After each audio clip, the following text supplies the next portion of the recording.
नमस्कार, आपलं सगळ्यांचं लोकराज्य टीव्ही न्यूजमध्ये स्वागत. खरं तर संपूर्ण महाराष्ट्रामध्ये आदिवासी विद्यार्थ्यांच्या पुढचं संकट आणि पुढची भूमिका काय असणार आहे, यासाठी आदिवासी संघटनांची भूमिका नेमकी काय असणार आहे, यावरती आपण नेमकी चर्चा करतो.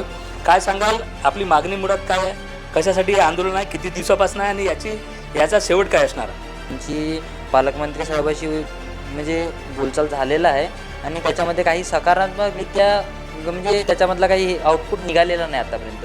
तरी त्यांनी म्हटले की आता जोपर्यंत आमच्या मागण्या पूर्ण होत नाही तोपर्यंत आम्ही असंच बसून राहू.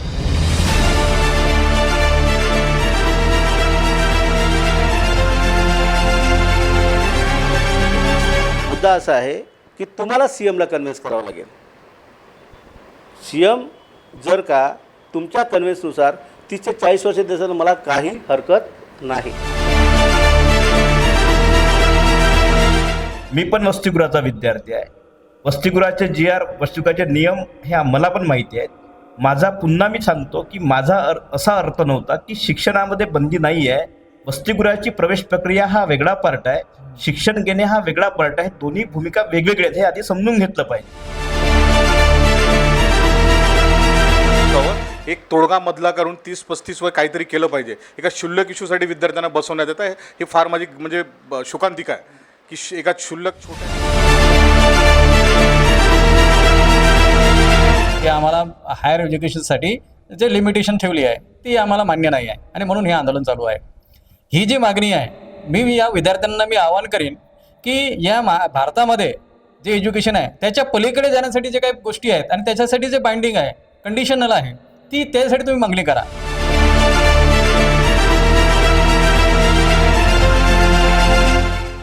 नमस्कार, आपलं सगळ्यांचं लोकराज्य टीव्ही न्यूजमध्ये स्वागत.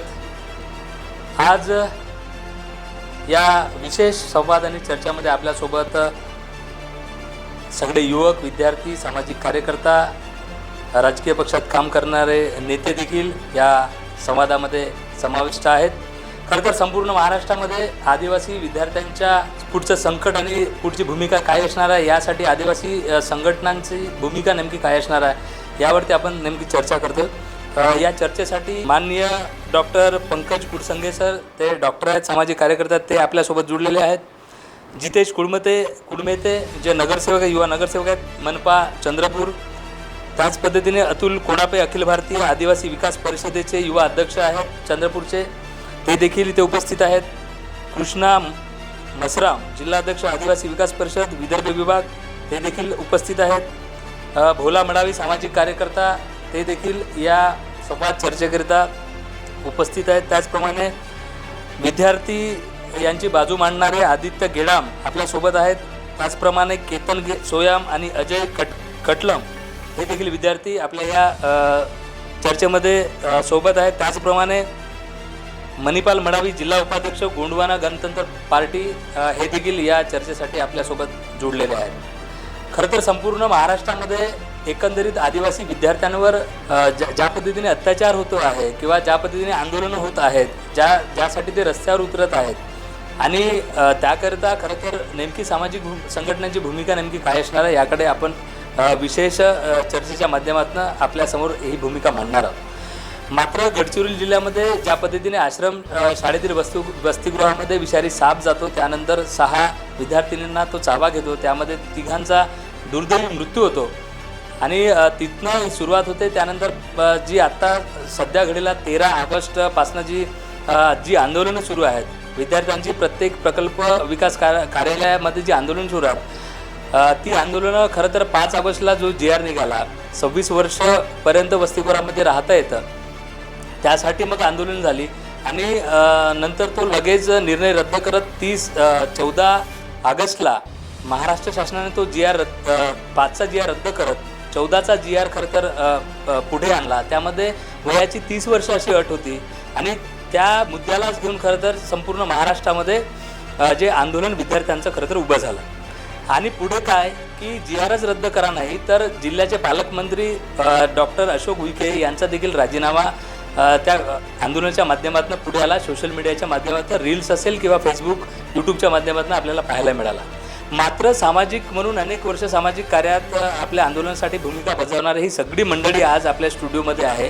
त्यांच्याकडनं खरं तर जाणून घेणार आहोत सर्वात अगोदर आपण विद्यार्थ्याकडे जाणार आहोत. नेमकी यांची मागणी काय असणार आहे आणि कशासाठी हे आंदोलन आहे, काय सांगाल? आपली मागणी मुळात काय आहे, कशासाठी हे आंदोलन आहे, किती दिवसापासून आहे आणि याचा शेवट काय असणार आहे? महाराष्ट्र शासन आदिवासी विकास विभाग शासन निर्णय 5 तारखेला एक GR पब्लिश झाला होता. त्याच्यामध्ये काही अटी आणि तरतुदी होत्या, ते आम्हाला मान्य नव्हतं. त्याच्यानुसार आमचे जे वरिष्ठ भाऊबंधू आहेत जे नागपूरला प्रोटेस्ट करत होते, आम्ही त्यांना समर्थन म्हणून चंद्रपूरमध्ये आज 4था दिवस आहे आमचा, आम्ही उपोषणाला बसलो आहे. त्याच्यानंतर 14 तारखेला परत त्या GRमध्ये काही तरतुदी करण्यात आल्या, काही बदल घडवण्यात आला. त्याच्यामध्ये 26 तारखेचा जो एजचा क्रायटेरिया होता तो बदलवून कुठं 30 तारखेला 30 वर्ष करण्यात आला. पण आम्हाला तरी कुठं असं वाटते, म्हणजे माझ्या भाऊबंधूंना सगळ्यांना असं वाटते की जो एजचा क्रायटेरिया आहे तो नसायला, म्हणजे असायला नको. कारण की कसं आहे सर, जेव्हा शिक्षणाला जर तुम्ही अट बांधत असाल किंवा अट टाकत असाल तर हा कुठेतरी विद्यार्थ्यांना अन्यायच झाला. महाविद्यालय आपल्याला ॲडमिशन देतो तर वसतिगृह का बरं नाही बा, आणि वसतिगृहात असा निर्णय येतो सगळ्यांनाच. आणि आमचा पण पर्सनल पॉईंट ऑफ असंच आहे साहेब की वसतिगृहात राहणारे विद्यार्थी त्यांच्याकडे काही पैसा नाही, काही आडका नाही, ते गावाखेड्यातून येणारे लोक आहेत, शिक्षणासाठी येतात, त्यांना राहण्याला सोय करून म्हणून वसतिगृहाने म्हणजे शासनाने वसतिगृहाची सोय केली आहे. तर तुम्ही त्याच्यामध्ये जर तुम्ही एक एज क्रायटेरिया रिस्ट्रिक्शन म्हणून जर टाकत असाल तर ते कुठंतरी बरोबर नाही राहत, चुकीचं. नक्कीच यासाठी खरं तर एक शिष्टमंडळ मुख्यमंत्री आणि पालकमंत्री आदिवासी विकास कॅबिनेट मंत्री यांच्या माध्यमातून मुंबईला रवाना झाल्याच्या सूत्रांच्या माहितीनुसार आम्हाला माहिती मिळाली. याचं पुढे काय झालं आणि आपण शेवट ही लढाई म्हणजे कुठंपर्यंत लढणार? त्याच्याबद्दल आमचं शिष्टमंडळ जे मुंबईला गेला होता त्यांची पालकमंत्री साहेबाशी म्हणजे बोलचाल झालेला आहे. आणि त्याच्यामध्ये काही सकारात्मकरित्या म्हणजे त्याच्यामधला काही आउटपुट निघालेला नाही आतापर्यंत. तरी त्यांनी म्हटले की आता जोपर्यंत आमच्या मागण्या पूर्ण होत नाही तोपर्यंत आम्ही असंच बसून राहू. नक्कीच शिष्टमंडळ खरं तर पालकमंत्री आणि त्यानंतर समवेत मुख्यमंत्र्यांसोबत त्यांची बैठक होणार होती. आता पुढे नेमकं झालं काय त्यांनी सांगितलेलं आहे. आपल्यासोबत भोला मडावी आहेत सामाजिक कार्यकर्ता, आपण त्यांच्याकडनं जाणून घेणार आहोत आपली नेमकी भूमिका काय असणार. मुद्दा असा आहे की आता हा जो आदित्य बोलला त्यात थोडं मला क्लेरिफाय करायचा विषय, म्हणजे चर्चेला एक गंभीर स्वरूप येईल. मुद्दा असा आहे की 5 तारखेचा GR आणि 14 तारखेचा GR. 5 तारखेच्या GRमध्ये तुमची 26 वर्षाची अट होती आणि 14 तारखेच्या GRमध्ये तुमची 30 वर्षाची अट आहे. आता यांचा मुद्दा येतो आहे की बा आम्हाला भविष्यात शिक्षण जे शिकायचं आहे त्या अनुषंगाने आम्हाला तो क्रायटेरिया नको आहे, मोकळीक पाहिजे. ठीक आहे, विद्यार्थ्यांची मागणी आहे ती, त्या अनुषंगाने महाराष्ट्रभर आंदोलन झाले. परंतु त्याच्या पुढे जे त्यांचं वक्तव्य आहे की इथून जे शिष्टमंडळ मुंबईला रवाना झालं त्यामध्ये त्याला अर्धवट माहिती आहे. त्याच्या पुढची माहिती मी इथं विशद करतो. मुद्दा असा आहे की शिष्टमंडळ मुंबईला गेलं असता CMला भेटायचा एक क्रायटेरिया होता, जी त्यांची मागणी होती.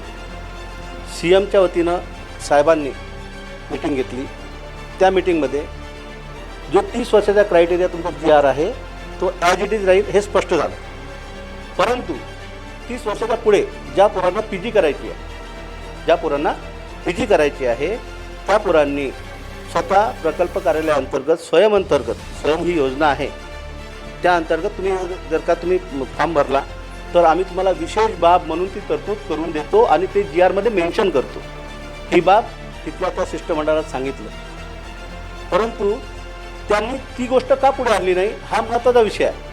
जर इथे चंद्रपूर जिल्ह्यामध्ये त्या विद्यार्थ्याचं प्रतिनिधित्व आदित्य करतो तर त्या विचाराच्या किंवा त्या गोष्टीची माहिती त्यांना का नाही हा माझा प्रश्न आहे.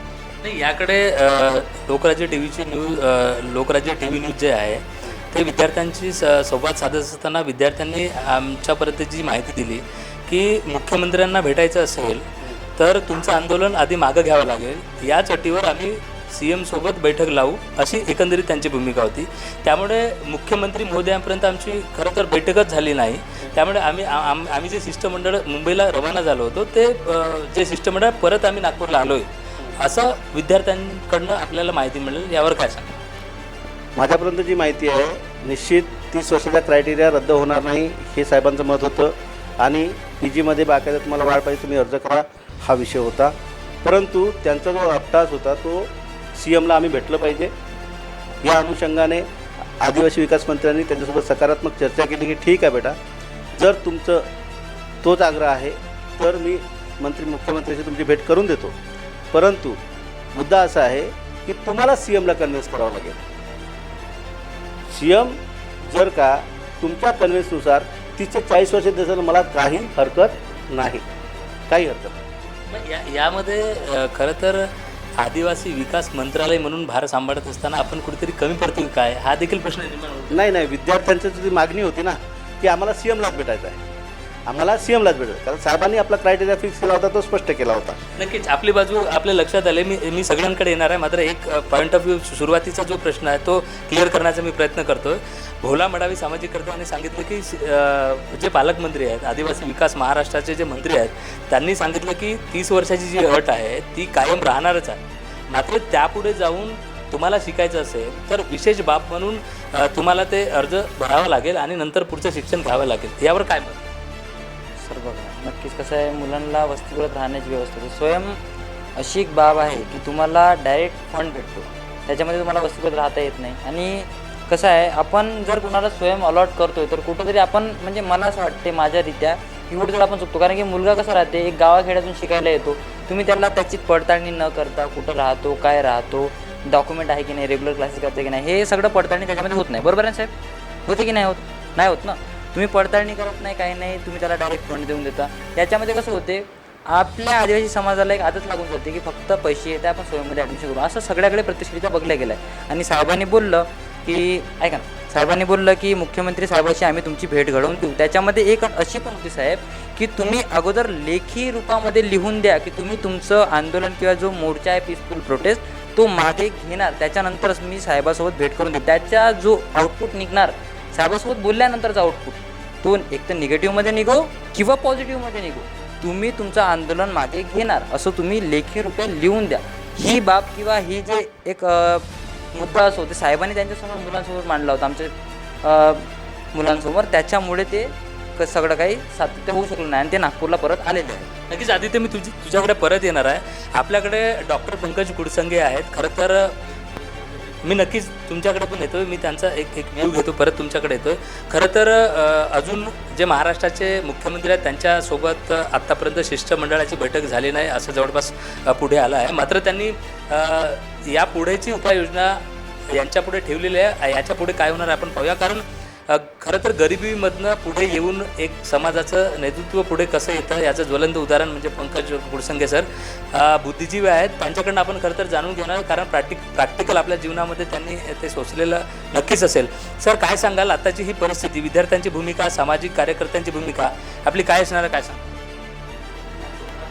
विद्यार्थ्यांचा प्रोटेस्ट हे त्यांच्या अधिकारासाठी होतं आणि त्यांच्या मागण्या पूर्ण झाल्या पाहिजेत. हे सामाजिक बाब, याची जाणीव माननीय पालकमंत्री, आदिवासी मंत्री यांना असली पाहिजे आणि ते त्यांचे कर्तव्य पूर्ण करतील ही समाजाकडून आम्ही अपेक्षा करतो. त्यांच्या ज्या मागण्या आहेत त्या पीसफुल प्रोटेस्ट त्या पुढे येत आहेत, त्या पूर्ण झाल्या पाहिजेत. विषय मंत्र्यांचा किंवा याचा नाही आहे. प्रशासन जे चालतं आहे, महाराष्ट्र सरकारचं जे कंट्रोल आहे ते माननीय मुख्यमंत्री यांच्या हातात आहे असं मला वाटते. कारण जी मोठी घटना घडली आदिवासींच्या बाबतीत, एक खेदपूर्ण जी घटना घडली आहे, तिथे माननीय मुख्यमंत्री पालकमंत्री आहेत. गडचिरोली जिल्ह्यामध्ये जे सर्पदंश झाला, तर हे ॲडमिनिस्ट्रेटिव्ह फेल्युअर आहे की प्रशासनाचे अधिकारी, ट्रायबल डिपार्टमेंटचे आणि इतर यांचा फार मोठा भ्रष्टाचाराचा साखळीचा विषय दिसतो, ज्याच्यामुळे ह्या सगळ्या घटना सतत घडत आहेत. तर माननीय मुख्यमंत्री आणि मंत्री महोदयांनी या सगळ्या गोष्टीवर तिथले जे ॲडमिनिस्ट्रेटिव्ह पॉलिसी मेकिंगमधले अधिकारी आहेत त्यांच्यावर कारवाई करून एक सुसूत्रता आणली पाहिजे, जेणेकरून त्या गरिबीतून येणाऱ्या विद्यार्थ्यांना न्याय मिळेल. वारंवार त्यांना प्रोटेस्ट करावं लागतं, म्हणजे ते शिक्षणापासून एक 4-5 दिवस त्यांचा अभ्यास बंद आहे, एक्झाम्स आहेत, प्रिपरेशन आहे, सगळ्या अडचणीच्या गोष्टी झाल्या आहेत. तर या सगळ्या गोष्टीवरती ते जे काही त्यांनी आता आय एस लेवलचे अधिकारी जर हे सगळं रिपोर्टिंग करत आहेत, अहवाल बनवत आहेत, तर मग ते त्यांचं रॉंग पॉलिसी मेकिंग आहे आणि ते पॉलिसी फेल्युअर असल्यामुळे एक आता साधारणतः प्रत्येक जिल्ह्यातला जो अधिकारी आहे, प्रकल्प अधिकारी, तो जर IS आणि त्याला SDO म्हणून चार्ज दिला तर तो कुठं त्यांना न्याय देऊ शकणार आहे. आम्ही 2-3दा जेव्हा जिल्हाधिकाऱ्यांना भेटायला गेलो ते भेटतात, पण हे प्रकल्प अधिकारी गडचिरोलीला भेटले नाही या तक्रारी संदर्भात. आम्हाला कलेक्टरकडे तक्रार करावी लागली. म्हणजे हा भ्रष्टाचार करणारा अधिकारी या सगळ्या गोष्टीसाठी कारणीभूत आहे आणि यांच्यावरती पहिले योग्य कारवाई झाली पाहिजे. तो IS जरी असला तरी माननीय मुख्यमंत्र्यांनी कडक भूमिका घेऊन यांच्यावर पहिले पॉलिसी मेकिंग एक जबाबदारी केली पाहिजे आणि यांना मोठे गुन्हे दाखल झाले पाहिजे, प्रकल्प अधिकारी असो की आणखी त्यात असणारे सचिव लेवलचे अधिकारी असो. हे माझी मागणी. नक्कीच त्यांनी थेट प्रशासनावर आरोप केलेला आहे. ही दुर्दैवी जी घटना घडलेली आहे, खरं तर ही खूप मोठी घटना आहे आणि जे जबाबदार प्रशासकीय अधिकारी आहेत ते मात्र सापडत नाही असा आरोप आहे आणि त्यांच्यावर थेट कारवाई झाली पाहिजे असं देखील त्यांचं म्हणणं आहे. मी आजच्या या संवाद चर्चेमध्ये भैयाजी उईके यांच्याकडे जाण्यापूर्वी मडावी सर आपल्याकडे येतो. विद्यार्थ्यांचे जे मुळात जो प्रश्न आहे तो कसा निकाली आपण काढणार आहात? बघा, याच्यात निकाली काढण्याचा विषय तर हा स्वतः प्रशासनाचा झाला, मुख्यमंत्री झाला, आदिवासी विकास मंत्री झाला. त्यांनी मगाशी जो बोलले ते पण त्याच्यात एक गोष्ट अर्धवटच आहे, ते मला फक्त क्लिअर करायची. विषय एवढाच झाला, तो बोलतो ते खरं आहे, पण ते अर्धवट खरं कसं होते? कारण कसं आहे की त्यांना ज्या त्यांच्या प्रतिनिधींनी सांगितलं ते बोलत आहेत. मुद्दा असा आहे की खरंच साहेबांनी एक गोष्ट वापरली की हो, मी तुमची CM सोबत बैठक लावून देतो, बरोबर आहे. बैठकीला ते तयार पण होते. आग्रह यांचा होता म्हणून पुरांची बैठक लावायला साहेब तयार होते. परंतु ज्या पद्धतीनं विषय झाला की 30 वर्षाचा क्रायटेरिया जेव्हा बदलणार नाही आणि तुम्हाला जर का तो क्रायटेरिया जर वाढवून घ्यायचा असेल तर तुम्हाला मुख्यमंत्र्याला कन्व्हिन्स करावं लागेल.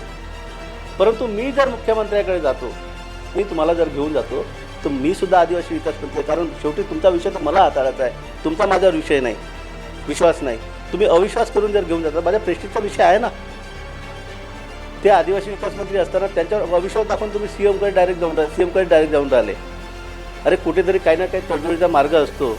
म्हणून साहेबांनी म्हटलं की ठीक आहे बेटा, तुम्ही कन्व्हिन्स करा, CM जो डिसिजन घेईल त्या डिसिजनला मी मान्य असेल. त्या अनुषंगाने त्यांनी ही जी भाषा आहे लिहून घेण्याची ती केली आहे. नक्कीच त्यांनी सांगितल्याप्रमाणे थेट मुख्यमंत्र्यांशी चर्चा करण्यापेक्षा आपण तोडगा काढूया. मात्र तोडगा निघाला नाही. आपण पुढे जाणार आहोत. अखिल भारतीय आदिवासी विकास परिषदेचे महाराष्ट्राचे महासचिव आपल्यासोबत जुळलेले भैयाजी उईके आणि ते भारतीय आदिवासी परिषदचे जिल्हाध्यक्ष देखील आहेत. काय सांगाल, कारण ज्या पद्धतीने आता हे प्रोटेस्ट सुरू आहे, खरं तर महाराष्ट्र पूर्ण पेटून उठलेला आपल्याला दिसतोय. विद्यार्थी सगळे आपलं वसतिगृह शिक्षण सगळं सोडून प्रकल्प कार्यालय आपल्या कार्यालयापुढे बसलेले आहेत.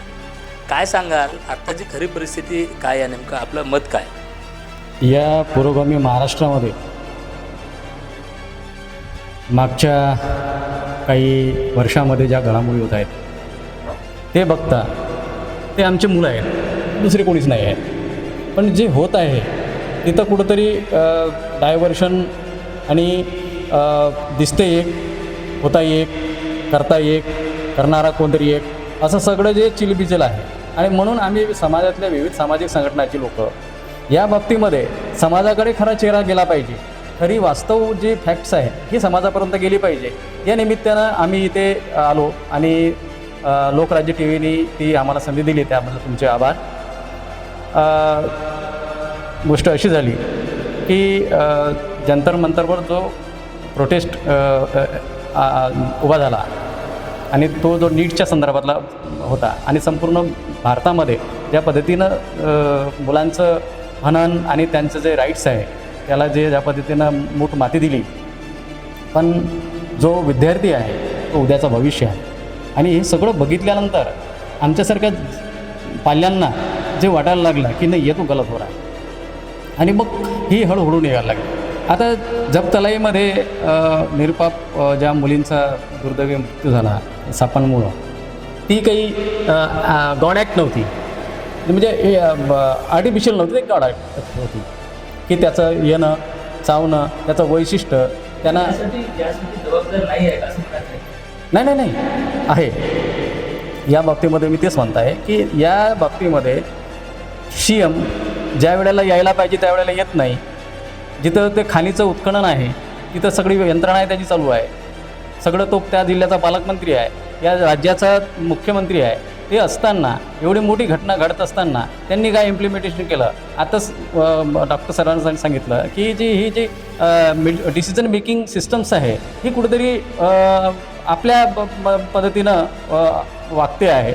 जर हे सगळं होत असताना जर ॲडमिनिस्ट्रेटिव्ह पार्ट जर अरेरावी आणि त्या भ्रष्टाचाराच्या भोवऱ्यामध्ये जर फसत असेल आणि एवढा होऊनही ते जे फॅक्ट आहे ते पुढे येत नसेल आणि ते जर वलय त्या आदिवासी मिनिस्ट्रीच्या भोवताला फिरत असेल तर याच्यामध्ये सोशल नाही आहे, तिथं पॉलिटिकल एंगल आहे. आणि हे जे पॉलिटिकल एंगल आहे हे कुठल्या एका पर्टिक्युलर व्यक्तीचं नाही आहे, हे जाणून बुजून जे केलेलं आहे की व्यक्ती की जात हा एक फॅक्टर पुन्हा त्याच्यामध्ये येतो आहे. एका पर्टिक्युलर व्यक्तीला तिथं त्या गोवण्याचा हा भाग दिसत आहे. दुसरी गोष्ट अशी आहे, भारतीय जनता पार्टी देशामध्ये आहे, महाराष्ट्रात आहे, सगळ्या जिल्ह्यात सगळ्या स्तरावर आहे. हे होत असताना त्या भारतीय जनता पार्टीचा मंत्री असताना चंद्रपूरमध्ये असो किंवा गडचिरोलीमध्ये असो, त्या भारतीय जनता पार्टीचे हे कार्यकर्ते त्याच्या फेवरमध्ये नाही की हे चुकीचं आहे, काय हे होत आहे, काय होत आहे. सरळ ते सगळं जर त्या स्तरावरून त्याच पक्षाचे काही लोक, बाकीचा पक्ष सोडून द्या, बाकीचा पक्ष तर वेगळंच बोलत आहेत, पण त्या पक्षाचे आमदार आतून कुठंतरी काहीतरी शिजत आहे असं जे चित्र दिसत आहे हे चुकीचं आहे. नक्कीच विके साहेब, मी आपल्याकडे परत येणार आहे. त्यांचं असं म्हणणं आहे की मेकिंग जे आहे, जे पॉलिसी मेकिंग आहे ते कुठेतरी हरपलेलं आहे. आदिवासी मंत्री असले तरी कुठेतरी जातीय राजकारण शिजल्याचा देखील आरोप, गंभीर आरोप ते इथे करत आहेत. आपल्यासोबत भारतीय जनता पक्षाचे नगरसेवक, युवा नगरसेवक जितेश कुडमे आपल्यासोबत आहेत. आपण त्यांच्याकडनं खरं तर जाणून घेणार आहोत. ते देखील गरिबीतून पुढे आलेले आहेत आणि त्यांनी देखील आश्रम शाळेत असतील, वसतिगृहात राहून त्यांचं शिक्षण पूर्ण झालेलं आहे. त्यांच्याकडनं जाणून घेणार आत्ताच्या विद्यार्थ्यांची भूमिका काय आहे. सध्या गडचिरोली जिल्ह्यामध्ये ज्या पद्धतीने जे उईकेने सांगितलं की निष्पाप विद्यार्थिनीचा बळी गेलेला आहे, त्यात मुख्यमंत्री अजूनही तिथे उपस्थित राहून मार्गदर्शन केलेलं आहे. यावर त्यांचं काय मत आहे ते आपण जाणून घेणार आहोत. काय सांगाल कुडमेती? खरं तर अत्यंत जे काही महाराष्ट्रामध्ये ज्या घटना घडत आहेत आणि विद्यार्थ्याच्या आंदोलनाला घेऊन जे विद्यार्थी, महाराष्ट्र शासन आदिवासी विकास विभागाने जो GR जो काढला 5 ऑगस्ट 2026ला, त्यामध्ये त्या GRमध्ये खरं तर वयाची मर्यादा त्या ठिकाणी टाकली गेली आणि टाकला गेल्यानंतर तो संबंधित GR हा सार्वजनिक झाल्यानंतर विद्यार्थ्यांच्या लक्षात आलं की तो खरं तर यावरती आपण व्यक्तिगतरित्या आणि महाराष्ट्राचा संपूर्ण विद्यार्थी त्या संदर्भामध्ये दिल्लीच्या आंदोलनाची प्रेरणा घेत त्या ठिकाणी त्यांनी उभी उडी घेतली आणि त्याच्या संदर्भामध्ये त्यांनी ते उभे झाले. खरं तर मग त्यानंतर 14 ऑगस्ट 2026ला या सर्व बातम्यांची प्रतिक्रिया घेत आणि विद्यार्थ्यांचं सामाजिक मन आणि त्यांची चर्चा करून मग आदिवासी विकास मंत्रालयाने 26 वरून 30 वर्ष असं त्याचा वयवर्ष कालावधी निश्चित केला. आता त्या दरम्यान विद्यार्थ्यांची भूमिकेमध्ये जेव्हा आम्ही जातो किंवा विद्यार्थ्यांशी आम्ही संवाद साधतो तेव्हा खरं असं लक्षामध्ये येतं की त्यांची भूमिका तर आहे की शिक्षणासाठी वयाची मर्यादा का असावी असा त्यांचा पहिला प्रश्न. मला असं वाटतं की खरं तर शिक्षण हा मूलभूत अधिकार आहे, त्यामध्ये दुमत नाही. पण विद्यार्थी हा जिल्हा स्तरावर येत असताना हा संपूर्ण ग्रामीण भागाशी जुळलेला असतो. कारण तर जिल्ह्यामधल्या किंवा स्थानिक लोकांना शिकण्याचा त्या ठिकाणी खरं तर मुभास नाही आहे. ते ॲक्च्युली ते आधीपासून ते चालू आहे आणि विद्यार्थी ग्रामीण असल्यामुळे त्याला शिक्षणाचे केंद्र मोकळे झाले पाहिजे हा निश्चितपणे आहे. पण विद्यार्थ्यांनी कुठपर्यंत शिकावा त्याची पण पर्टिक्युलर एक मर्यादा असली पाहिजे. खरं तर विद्यार्थ्यांनी शिकत असताना समजून घ्या तो 35मध्ये शिकत आहे, तो 40मध्ये शिकत आहे आणि तो 50मध्ये शिकत असेल तर हे योग्य नाही. खरं तर शिकत असताना एखादी विद्यार्थी जेव्हा ॲडमिशन घेतो, कारण का आम्ही पण वसतिगृहामध्ये आणि आश्रम शाळेमध्ये शिकून या ठिकाणी शिकलो आहोत आणि आदिवासी विकास विभागाच्या म्हणजे शिक्षणाच्या प्रक्रियेमध्ये आम्ही गेलेला भाग आहोत. म्हणून एक पर्टिक्युलर गोल असलं पाहिजे की मला म्हणजे ग्रॅज्युएशन जवळपास आपण किंवा PG 25 वर्षापर्यंत आपण एटीकेटी असेल किंवा काही कारणास्तव थांबली असेल तर 25 वर्षापर्यंत पूर्ण झाल्यानंतर उर्वरित जे 5 वर्ष आहेत, आता जवळपास एखाद्या विद्यार्थ्याला MA केल्यानंतर त्याला सेट परीक्षा द्यायची असेल, त्याशिवाय आता PhD करायची असेल किंवा अन्य काही प्रोग्रेस करायची असेल तर त्यांना किमान 5-6 वर्षाचा कालावधी हा पुरेसा आहे. विद्यार्थी आपल्यासोबत आहेत, केतन काय सांगशील? कारण मी सुरुवातीला सांगितल्याप्रमाणे आदिवासी हॉस्टेलमधनं शिक्षण घेऊन पुढे आपलं नाव लौकिक करतपर्यंत त्यांचा प्रवास राहिलेला आहे. आता ते म्हणत आहेत की शिक्षण घेण्यासाठी मर्यादा पाहिजे. काय मत, काय सांगशील? आपले मत म्हणजे आपण जो शिक्षण घेतो, आपण पहिलीपासून किंवा आपण गाव खेड्यातले लोक आहोत, आपण हे शिक्षण पहिलीपासून घेतो. आपण खेड्यातून येतो. जेव्हा आपण शिक्षण घेतो 10वीपर्यंत येतो किंवा 12वीपर्यंत येतो, त्याच्यानंतर आपल्याला कळतो की आपल्याला शिक्षणाचा मार्ग मोकळा होते. त्याच्यानंतर आपण PG वगैरे करतो, याच्यात कुठं आपल्याला खंत पडते ते आपण पाहतो आणि आपण जे माहिती मिळते त्यानुसार आपण शिक्षण घेत जातो. एका वेळी आपल्याला तुला तुला काय बोलायचं आहे? तू काय साहेब कसं आहे, आपण जर प्रत्यक्षरित्या बघितलो तर आपलं सोडून तर तालुका लेवल, जिल्हा लेवल, जो गडचिरोलीचा दुर्गम भाग आहे किंवा जिवती असं जो एक मागासवर्गीय एरिया आहे, आपल्या एरियात काय होते माहिती आहे का साहेब? तालुका लेवलवर, जिल्हा लेवलवर एक पोरगा पहिल्या वर्गात कोणत्या वर्षी जाते? 4-5 वर्ष, 6व्या वर्षी जाते. जिल्हा म्हणजे गडचिरोली दुर्गम विभागात कसं होतं माहिती आहे का साहेब? त्यांना आपले मूलभूत अधिकार किंवा आपल्या शिक्षणाची जाणीवच नाही. त्यांना थोडं लेट टाकलं जाते. त्याच्यामुळे काय होते, जो एज गॅप आहे तो वाढला जातो. ठीक आहे ना. आणि परत विषय काय होतो साहेब, मला एक सांगा, मला शिकायची इच्छा आहे. मी म्हणतो, मी माझा वैयक्तिक मुद्दा तुमच्यासमोर मांडतो. बघा, ऐकून घ्या एकदा. मी आता माझी वय आहे 25 वर्ष. बीटेक लावा मला 2 वर्ष लागणार बीटेक करायला. माझी वय किती झाली साहेब? 27 वर्ष. 28 वर्षी मी एमटेकला टाकीन. ठीक आहे. त्याच्यानंतर माझी वय, मी 28 वर्षी टाकलं तर 2 वर्ष लागणार मला एमटेक करायला. माझी वय झाली 30.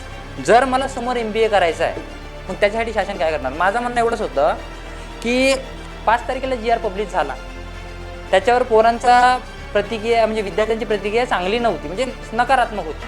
तर तुम्ही त्याच्यावर तात्काळ कारवाई करून हा 14 तारखेला GR पब्लिश केला. त्याच्यामध्ये जे सगळ्या तरतुदी होते तुम्ही काढून टाकल्या. 26 वर्षाची जी अट होती ती तुम्ही 30पर्यंत आणले. पण तुम्ही आत्ता हा हट्ट का बरं धरलाय की तुम्हाला 30च पाहिजे? वाढणार नाही असं का? वाढणार नाही की याच्यावर रद्द राहणार का बरं? नक्कीच याच्यावर तुम्ही काय सांगा? मला तेच म्हणायचं आहे, आदित्य, तुझी अर्धवट माहिती आहे, जे तुला प्राप्त होते तू त्याच्यावरच बोलतोय. मुळात मुद्दा असा आहे की 5 तारखेचा GR जेव्हा निघाला, आपण सर्व त्याचे साक्षी आहोत. कारण TPDC होती 14 तारखेला इथे, साहेब त्यामध्ये व्यस्त होते. आणि त्यावेळेस ऑलरेडी सचिव महोदयांना आपलं पुण्याची VC का अटेंड करायची होती, त्या विद्यार्थ्यासोबत बोलायचं होतं. तिथे काय गदारोळ झाला माहिती नाही, परंतु ती माहिती साहेबांपर्यंत गेली. आणि साहेबांनी नागपूरच्या, म्हणजे तो कोण मुलगा तो आपला इरपाची, बरोबर आहे, त्याच्यासोबत VCवर कॉन्फरन्स केली. आणि 5 तारखेचा GR इकडे ठेवत, गणेश तुला काय काय पाहिजे, तुला काय काय पाहिजे, हे शब्द आहे साहेबाचे, तुला काय काय पाहिजे ते सांग. साहेबांनी गणेशचं जेवढं काय सांगितलं ते टिक करून त्यानुसार. आणि समजा गणेशला जर 30 तारखेची अट मान्य नव्हती तर त्यांनी बाकायदा नाही मारत असतं. तुम्ही त्यांच्याकडनं GR काढून घेतला आणि नंतर अडून बसले की आम्हाला 30 वर्षाची अट मान्य नाही. साहेब, याच्यात मी आता क्लेरिफाय करतो. मला एक म्हणायचं आहे, मी याला पण 2-3दा इंटरव्ह्यूमध्ये बघितलं. बाबासाहेबांचं उत्तम उदाहरण देतो की एवढ्या डिग्र्या घेतल्या पाहिजे, तेवढ्या डिग्र्या घेतल्या. बाबासाहेबांनी घेतलं, आम्ही का नाही घ्यावं?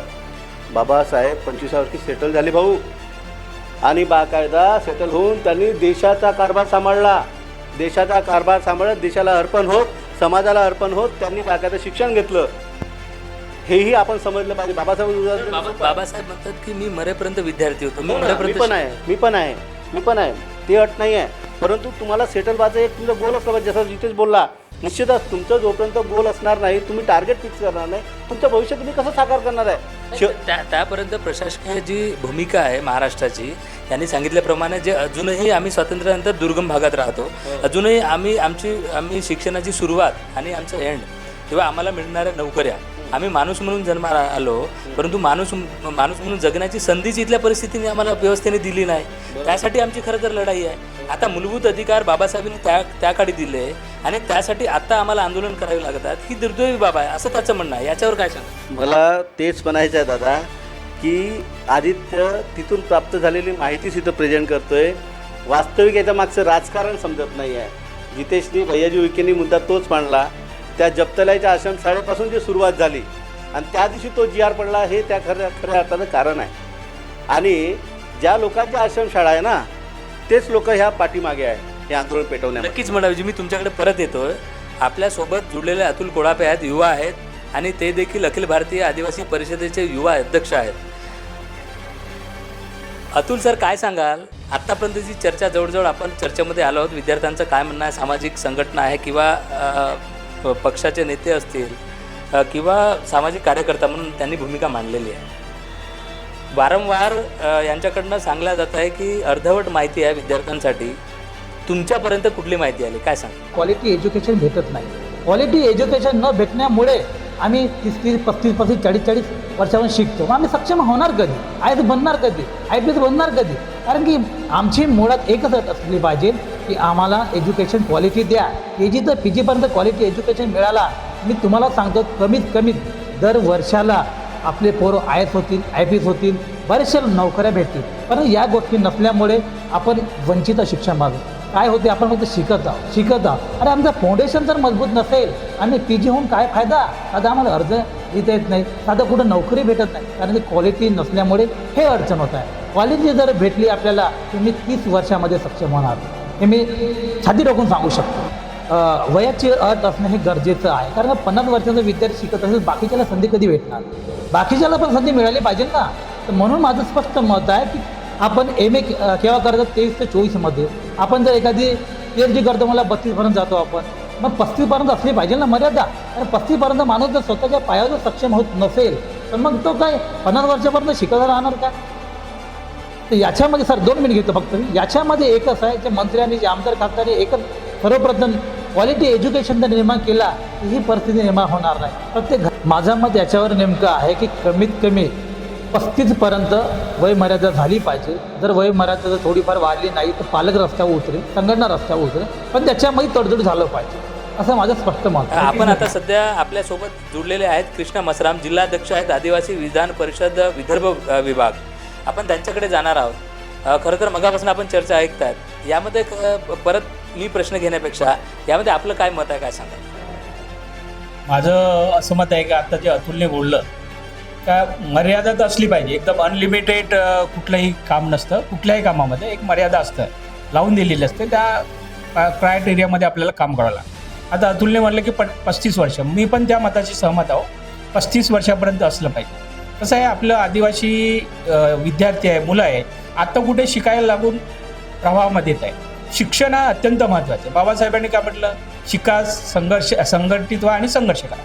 जोपर्यंत शिकणार नाही, आता अतुल म्हटलं की खरोखर क्वालिटी एज्युकेशन पाहिजे, मुलांनी चांगलं शिकलं पाहिजे. आणि जेव्हा ते शिकतील, नोकऱ्या तर आजकाल बंद झाल्या आहे, खाजगीकरण झालेलं आहे, नोकऱ्या कोणाला लागतील काय नाही याचं नाही, पण शिक्षण हा महत्त्वाचं आहे. शिकल्यामुळे काय होणार तर त्यांचा सर्वांगीण विकास होणार, त्याला चांगलं वाईटचं विचार करायची त्यांना एक क्षमता निर्माण होते त्याच्यामुळे. आणि म्हणून शिक्षणाला निश्चितपणं आदिवासी मंत्री महोदयाने या विषयावरती गांभीर्याने घेऊन, मला वाटतं का माझं एक व्यक्तिमत्व का साहेबांनी गांभीर्यानं काही विषय घेतलं नसावं असं वाटतं. कारण आपले मुलं आता ते मला वाटतं त्या नागपूरचं वगैरे इकडे 4 दिवस झाले, पण नागपूरला 7-8 दिवस झालेले आहे.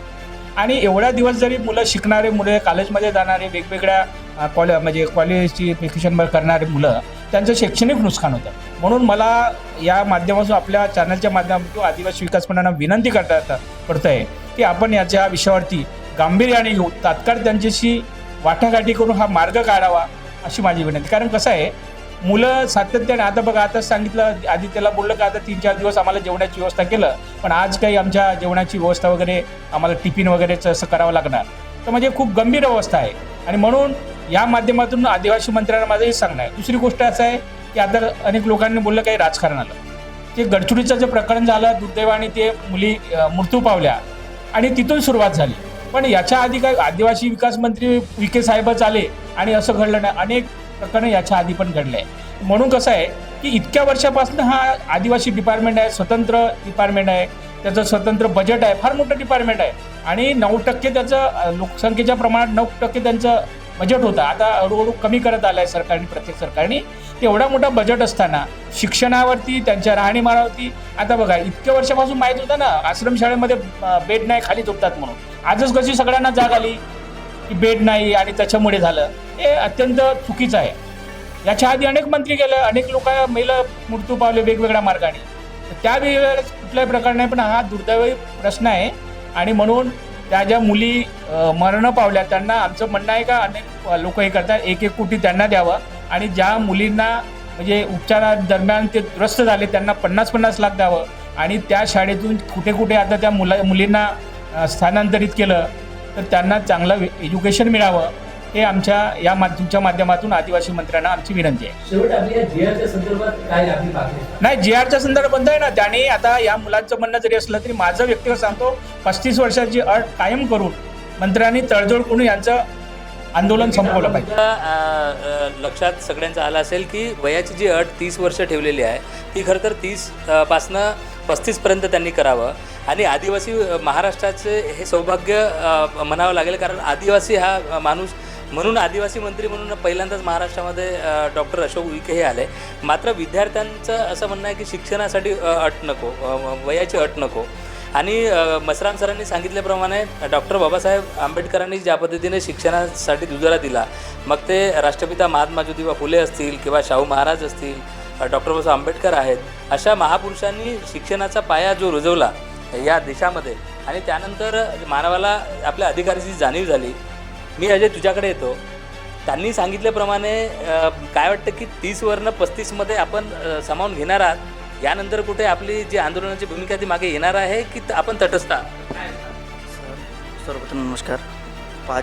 पाच तारखेला जो जी आर पारित झालेला होता, 5 ऑगस्ट 2026ला जो जी आर पारित झालेला होता, त्यावेळेला काही आम्ही जेवढे विद्यार्थी संघटना आहे, जेवढे हॉस्टेल वसतिगृहाचे विद्यार्थी आहेत, त्यांना तो जी आर मान्य नव्हता आम्हाला. परंतु आम्ही निवेदन देत गेलो आणि आंदोलन सुरू झालेले, महाराष्ट्रामध्ये आंदोलन सुरू झाले. पण 14 ऑगस्टला जी आर आपला चेंज झालेला आहे. वयाची अट पहिल्यांदा 5 तारखेला 26 वर्षे होती आणि 14 तारखेला 30 वर्ष होती. सर 26 वर्ष पहिल्यांदा तुम्ही इम्प्लिमेंट केलेलं आहे, तर कोणत्या उद्देशाने केलेलं आहे आणि 30 वर्ष नंतर तुम्ही केलेले आहे?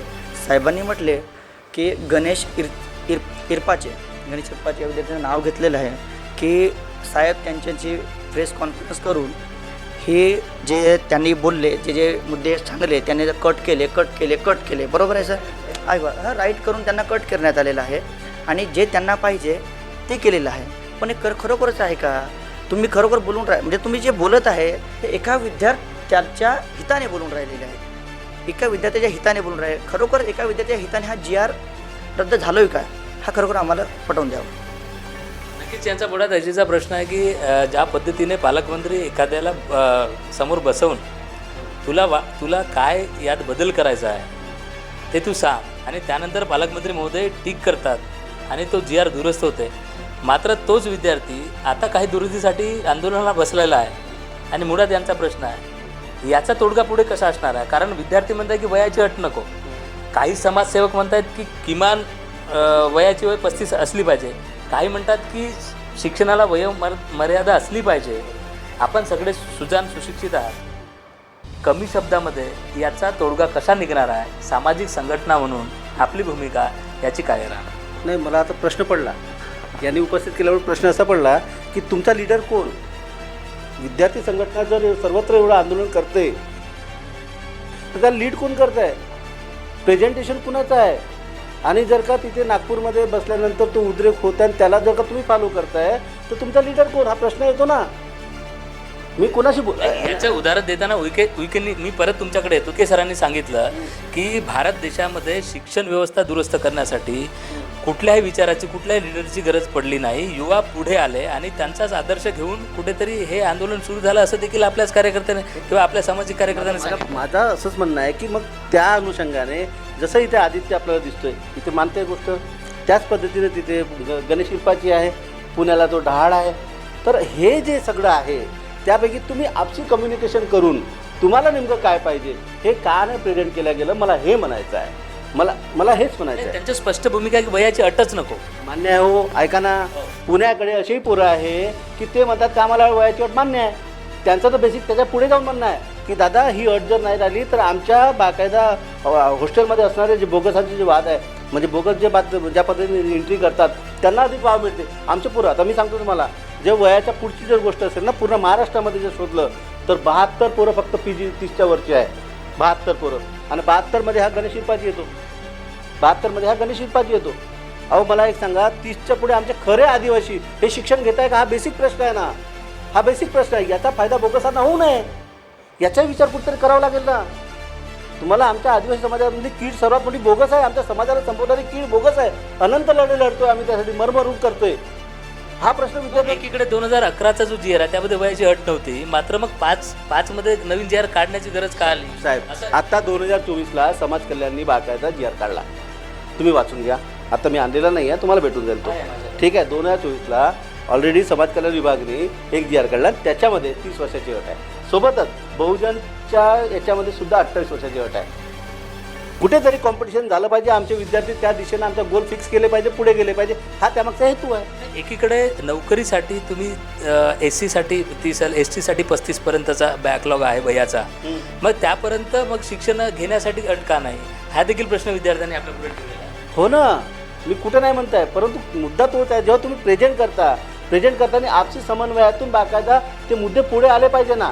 तुमच्यामध्ये एकमत नसेल. आता सांगा, नागपूर विभागाचे लोक म्हणतात की आम्हाला 30 वर्षाची अट नाही पाहिजे, आम्हाला GR रद्द पाहिजे, आणि पुण्याकडचे म्हणतात की नाही आम्हाला 30 वर्षाची अट चालते. बरं, त्यातही आमच्याकडचे लोक म्हणतात आदिवासी विकास मंत्री राजीनामा पाहिजे, आणि पुण्याकडचे लोक म्हणते सेक्रेटरीचा आणि आयुक्ताचा राजीनामा पाहिजे. अहो, हे कसं होणार आहे?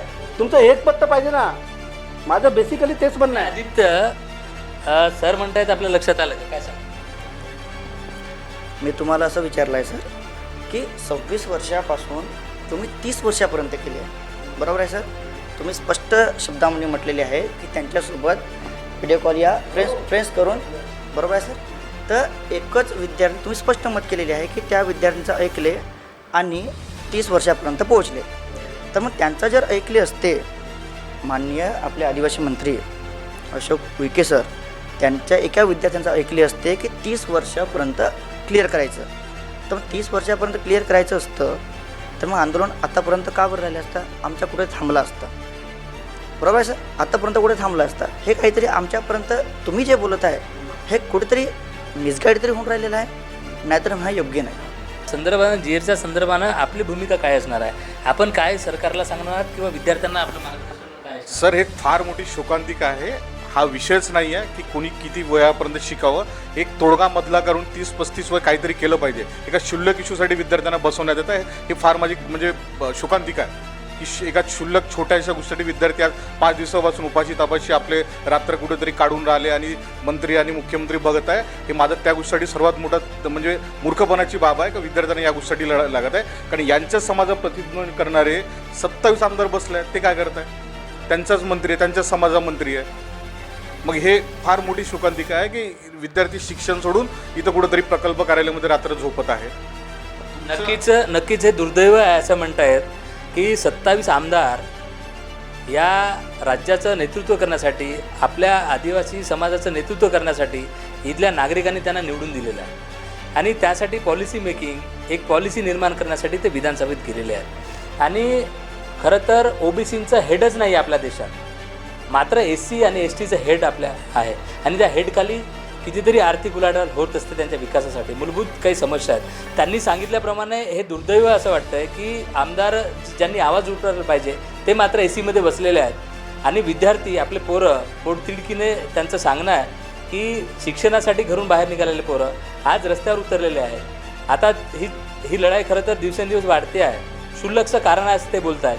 30 वर्षापासून 35पर्यंत हा जो GR आहे तो रद्द होऊन 35पर्यंत केला पाहिजे, असं एकंदरीत इथे जे सगळे बसलेले आहेत त्यांचं एकंदरीत मत होतं आहे. शेवट, कारण आता आंदोलनासाठी ते निघणार आहेत. आदित्यकडे मी शेवट जाणार आहोत, आणि त्यानंतर आपण या चर्चेला पुढे नेऊया. आदित्य सामाजिक संघटना आहे, भारतीय जनता पक्षाचे नेते आहेत, अनेक आदिवासीचे जे संघटना आहेत ते देखील इथे बसलेले आहेत. तुला काय वाटतंय, म्हणजे एक मार्गदर्शक, आपले आईवडील किंवा ज्याचं बोट घेऊन आपण समाजाची दिशा किंवा आपली मुलं पुढे जातील ही आशा आपण बाळगत होतात. आता एकंदरीत तुम्हाला काय वाटतंय, म्हणजे एकंदरीत त्यांचे विचार बघून पुढे हे जे पाऊल आहे हे आपण कसं उचलणार आहे? काय सांग? इथं सगळे जेवढे लोक उपस्थित आहेत ते सगळे माझ्यापेक्षा वडीलधारे आहेत, आणि मी त्यांच्या गोष्टींचा आदर करतो, मान करतो. तरी पण असं मला वाटते की तुम्ही एकदा बसून डिस्कस करावं, आणि जो आमचा मुलांचा मुद्दा आहे GRचा त्याच्यावर म्हणजे सगळेजण मिळून, विद्यार्थी आणि राजकीय लोक सगळेजण मिळून एक त्याच्यावरचा एक मार्ग काढावा. कुठलाही तो असो, एक तुम्ही म्हणता की वयाचा मुद्दा खतम करण्याचा सुद्धा किंवा त्याला वाढीचं सुद्धा, जे विद्यार्थ्यांना मान्य असावा, किंवा विद्यार्थी म्हणतील का बा ठीक आहे तुम्ही. याकडे एकंदरीत त्यांनी आरोप केलेला आहे की विद्यार्थी एक संघ नाही. पुण्याकडचे विद्यार्थी काय म्हणतात की मुख्य सचिवांचा राजीनामा द्या, आयुक्तांचा राजीनामा घ्या, कोणी म्हणतं की पालकमंत्र्यांचा राजीनामा घ्या. आदिवासी विद्यार्थ्यांच्या विकासासाठी असेल किंवा आदिवासींच्या शिक्षणाच्या सोयीसाठी हे आंदोलन सुरू आहे की काय, किंवा एकंदरीत यामध्ये राजकारणात खलबत होतंय काय? मुळात जो प्रश्न आहे आणि त्यावरची भूमिका स्पष्ट होताना दिसत नाही आहे. तुम्ही म्हणतायत की ठीक आहे तोडगा निघाला पाहिजे, मग हे यासाठी पुढाकार कोण घेणार आहेत? हे एकत्रित कोण बसवणार आहेत? याचा निर्णय समाज वाट पाहत आहेत. घरी असणारे विद्यार्थी वाट पाहत आहेत किंवा सामाजिक संघटना वाट पाहत आहेत, याचं नेमकं उत्तर काय असणार आहे? हा तोडगा कसा निघणार आहे, काय सांग? सगळ्यांनी बसून एकदा परत जसे काही म्हटलं गेलं की साहेबासोबत मीटिंग झाली नाही किंवा बोलणं झालं नाही, एकंदरीत म्हणजे जी बाब निघायला पाहिजे होती ती निघाली नाही, म्हणजे कुठल्याही बाबतीत त्यांना परिपूर्णता किंवा परिपक्वता मिळाली नाही, तर ती व्हायला पाहिजे असं मला वाटते की तुम्ही या त्यांचा हालचाल विचारा, काय प्रश्न आहे काय नाही, त्याच्यावर तोडगा काढा, एकत्रितपणे बसा आणि त्याच्याबद्दल डिस्कस करा आणि त्याच्यावर एक काहीतरी उत्तर काढा. कारण कसं आहे सर, आम्ही इथे शिकायला आलेलो, जर आमच्यासोबत जर शिक्षणाच्या म्हणजे शिक्षणामध्ये जर आमच्यासोबत जर अशी जर बरोबरता होत असेल तर ही आपल्या समाजासाठी, आदिवासींच्या विद्यार्थ्यासाठी कुठेतरी खंताची बाब आहे सर. सांगायचं म्हटलं इथं आपण तुम्ही सगळेजण समाज कार्यकर्ते म्हणून आले आहेत, कुठल्याही पार्टीशी लिंक बघा, तुम्ही कुठल्याही पार्टीशी आहे काही आहे, पण तुम्ही त्याच्या अगोदर आमच्या समाजाचे लोक आहेत. आमच्या हितामध्ये तुम्ही जो उत्तर घ्याल तो पोरांना विद्यार्थ्यांना जर मान्य असेल चांगली गोष्ट आहे. पण कसं आहे साहेब माहिती आहे का, तुम्ही माझं तुम्हाला सगळ्यांना आव्हान आहे की तुम्ही बसून एकंदरीत एक नियोजन काढा किंवा साहेबाला बोला की बाबा एकदा परत आहे की ते देखील अर्थ हाक देतात की तोडगा काढा. तुम्ही त्यांना तोडगा काढायची गोष्ट करतो मी. तुम्ही समाजसेवक आहात, तुम्ही विद्यार्थ्यांना घेऊन तुम्ही त्यांची बाजू ऐकून तुम्ही मंत्र्यांकडे जाऊन आता तोडगा काढू शकता का? जर मलाही तोडगा काढायला साहेबासमोर जर प्रेझेंट व्हायचं असेल आता, कारण माझ्यावर तो विषय आला ना की गणेशचं काय ऐकतोय, गणेश कोण हा विषय झाला ना सर्व विद्यार्थ्यांचा, तर तुमच्यापैकी बेसिकली प्रमुख कोण ते एकत्र मला ते यादी तर द्या. गणेश गणेश गणेश हॅलो गणेश, थेट चर्चा सुरू आहे. आदिवासी संघटनेच्या भूमिकेसंदर्भात काय असणार आहे? आपण फोनवर जुळलेले आहात.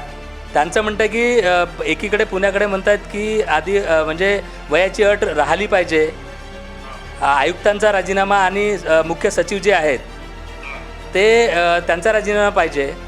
एकंदरीत काय शिष्टमंडळ म्हणून तुम्ही मुंबईला गेलात आणि नेमकं काय झालं काय सांगा? आम्ही वयाची अट काढावी ही आमची मागणी होती. चर्चा झाली आमची, त्यानंतर चर्चा व्हायच्या आधी आमचे आयुक्त असो किंवा आमचे सेक्रेटरी असो या संदर्भात आम्ही सकारात्मकच होतो. परंतु जेव्हा मुंबईला गेलो आणि मुंबईला आदिवासी विकास कार्यालयाच्या मुख्य मंत्र्यांच्या ऑफिसमध्ये जेव्हा चर्चा घडली त्यावेळेस एकंदरीत समजायला आलं की जे सेक्रेटरी आहेत किंवा आयुक्त आहेत नाशिकच्या लीना बनसोड आणि सेक्रेटरी विजय वाघमारे हे दोघेही आदिवासी समाजाच्या विरोधी आहेत आणि आदिवासी विद्यार्थ्यांना त्यांना शिक्षण घ्यावं, मोठं व्हावं किंवा 2 डिग्र्या जास्त घेतल्या असल्या पाहिजे हे त्यांना पाहावं होत नाही. म्हणून आमची अट अशी आहे की शिक्षणाची वयाची अट आम्ही हटवणारच नाही. आपण शिष्टमंडळ म्हणून गैरसंवैधानिक आहेत ती हटवणारच. आपण दोघांचा राजीनामा घेणार. गणेशजी, आपण शिष्टमंडळ म्हणून जी भूमिका विद्यार्थ्यांची आहे ती मांडण्यासाठी मुंबईला गेलात, तिथनं आपल्याला काय मिळालं आणि आपली भूमिका पुढे काय असणार आहे? त्या ठिकाणी आम्हाला कुठल्याही प्रकारची सकारात्मक भूमिका पाहायला भेटली नाही किंवा सरकार आमच्या विद्यार्थ्यांच्या अडचणीची संवेदनशील आहे हेही पाहायला भेटले नाही. आमची पुढची भूमिका आम्ही सर्व महाराष्ट्रातील विद्यार्थ्यांना, किमान विदर्भातील सगळ्या जिल्ह्याच्या विद्यार्थ्यांना आम्ही या नागपूर या ठिकाणी अप्पर आयुक्त कार्यालयाला बोलवलेलं. आम्ही या ठिकाणी सर्व TSCचे मेंबर्स जे आमचे 25 ते 26 आमदार आहेत त्या सर्वांना या ठिकाणी चर्चेसाठी बोलवलेलं. त्यांच्या चर्चेच्या माध्यमातून जो काही तोडगा निघेल तो पाऊल आम्ही समोर उचलणार. आणि यांनी सुद्धा आम्हाला मदत केली नाही, सहकार्य केलं नाही, तर आमची जी सहण्याची जी क्षमता आहे, ही अडचण सहण्याची जी क्षमता आहे, ज्या दिवशी आमचा पेशन्स तुटेल अशा वेळेस आम्ही आक्रमक भूमिका सुद्धा घेऊ. नाही गणेश, आपण या चर्चेमध्ये चंद्रपूर जिल्ह्यातील विविध संघटनेचे आणि जे प्रशासनामध्ये सरकारमध्ये बसले आहेत ते देखील सगळे नेते, विद्यार्थी सगळे इथे उपस्थित आहेत. या लोकराज्य TVच्या माध्यमातून आपली भूमिका स्पष्ट करा कमी शब्दामध्ये. आपण त्यानंतर या चर्चेला परत सुरू करणार आहोत. कमी शब्दात काय सांगाल? भूमिका तीच आहे आमची की आम्ही पीसफुली या ठिकाणी बसलेलो. जर कुठल्याही प्रकारचं सकारात्मक समाधान किंवा सकारात्मक निर्णय घेऊन येणार शासनातला कुठलाही उमेदवार आमच्याशी डायलॉग करत नाही तोपर्यंत या ठिकाणी बसणार. आणि जर आमचा पेशन्स संपला तर आम्ही एक आक्रमक भूमिका घेणार. त्या ठिकाणी चंद्रपूरचे जर विद्यार्थी तुमच्या कनेक्टेड असतील तर चंद्रपूरच्या सर्व बांधवांना जय सेवा. आणि आम्ही तुमच्या सर्व विद्यार्थ्यांना आम्ही आवाहन करतोय की बाबा आपण कुठल्याही पद्धतीच्या तुकड्यात आंदोलन करण्यापेक्षा एकत्रित एकतेचं आव्हान करावं आणि एकतेचा परिचय शासनाला द्यावा. यासाठी आम्हाला विनंती करतोय की आपण चर्चा करावी आपण आणि चर्चा करून एक सकारात्मक निर्णय घेऊन नागपूर सारख्या ठिकाणी यावं. या ठिकाणी आपलं स्वागत आहे आणि आंदोलन सोबत मिळून लढूया. नक्कीच धन्यवाद गणेश इरफानजी, आपण फोन लाईनवरून या चर्चेमध्ये जुडलात. खूप खूप धन्यवाद. जय भीम, जय सेवा. जय सेवा. नक्कीच आपण देखील यांच्याशी चर्चा केली. काय मत आहे, कारण कमी कमी वेळामध्ये आपण सगळ्यात जाऊया, कारण आपण हे जी आपल्याकडे फक्त 15 मिनटं उरलेली आहेत. 2 मिनटात आपली भूमिका स्पष्ट करा. काय सांगा? मला एवढंच म्हणायचं आहे, मी अजूनही सर्व विद्यार्थ्यांना एकच विनंती करतो, सगळे एकत्र या, एक वस्तू एक विचार करा. आम्हाला त्याबद्दल काहीच म्हणायचं आहे, आम्ही चर्चेला बाध्य आहो, आम्ही तोडगा काढायला बाध्य आहो, परंतु तुमच्याकडनं एक विचार आला पाहिजे, ह्या मताची आम्ही आहे. नक्कीच यांचं असं म्हणणं आहे की तुम्ही आधी एक संघ व्हा आणि तुमची भूमिका नेमकी काय आहे ते स्पष्ट करा आणि नंतर नक्कीच यामधनं तोडगा निघेल, असं त्यांचं म्हणणं आहे. शेवट 1 मिनिटात काय कन्क्लूड करशील? गणेश हिरपाचे साहेबांनी जे बोललं, आम्ही त्या आश्वासनावर ठाम राहू आणि एकंदरीत विचार करून त्यांच्याशी वार्तालाप करून जे काही निघेल त्याच्यामधला आउटपुट त्याच्यावर आम्ही सक्रिय राहू. नक्कीच जितेश कुडमे ते आपण काय सांगाल, कारण आपल्या हाती चंद्रपूर शहराची देखील दूर आहे, आपण नगरसेवक आहात, आपली भूमिका या संदर्भाने आता शेवटी काय असणार आहे? 2 मिनिटात काय सांगा? आतापर्यंत अनेक वक्त्यांनी या ठिकाणी आणि आदित्य आणि त्यांची संपूर्ण टीम ॲक्च्युली 2 गोष्टीमध्ये फरक आहे लक्षात घ्या, की GR म्हणजे शिक्षणापासून वंचित करतो आणि संबंधित जे 30पर्यंत जे अट आहे हे शिक्षण घेतलं नाही पाहिजे याच्यासाठी नाही आहे. पहिली वसतिगृहाच्या प्रवेशासाठी ती अट आहे, हे पहिलं आधी क्लिअर करा. म्हणजे शिक्षण घेताना विद्यार्थी 30 वर्षापर्यंत 30 वर्षाच्या पलीकडे शिकू शकत नाही, हे त्या GRमध्ये तुम्ही एकदा पुन्हा वाचा. त्याच्यामध्ये शिक्षण संपला पाहिजे किंवा शिक्षण बाधित झाला पाहिजे, थांबला पाहिजे, हे कुठेही अट नाही आहे. वसतिगृहाच्या प्रवेशाची त्या ठिकाणी मर्यादा त्या ठिकाणी टाकलेली आहे. तुम्ही यात म्हणजे याचा अर्थ असा होत नाही की वसतिगृहामध्ये 30 वर्ष संपले म्हणजे तुम्ही शिक्षण घेऊ शकत नाही. तुम्ही तुमचा जो पुढचा जो अभ्यासक्रम आहे त्याला कुठेही त्या ठिकाणी थांबत नाही आहे. तर शिक्षणापासून शिक्षण थांबवायची हे भूमिका अजिबात नाही.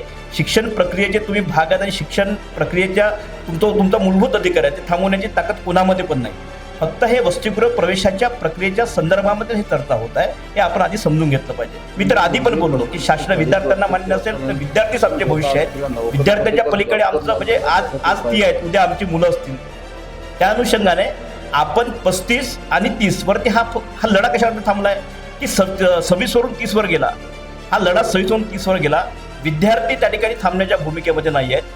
आता त्याच्यामध्ये शासनाने म्हणजे आमच्या आदिवासींचे सर्व आमदार, आता गणेशजी सांगितलं की सर्व आमदारांना आम्ही त्या ठिकाणी बोलवत आहे, तर त्याच्यामध्ये 35 आणि 30 मध्ये जे काही गॅप पडली त्याच्यामध्ये समन्वय बैठक बसावी आणि त्यामध्ये जवळपास जे काही तोडगा निघेल 35पर्यंत तर ते किंवा 32पर्यंत निघेल तर त्यामध्ये आम्ही सर्व लोक समाविष्ट आहोत, त्याच्यामध्ये अजिबात दुमत नाही. न लांबवता न वाढवता त्यांच्याशी वाटाघाटी करून विद्यार्थ्याशी 35 हा आणि यांनी तरी समजलं पाहिजे आणि यांच्याकडे गेलं पाहिजे का किती वर्षाचं असलं पाहिजे.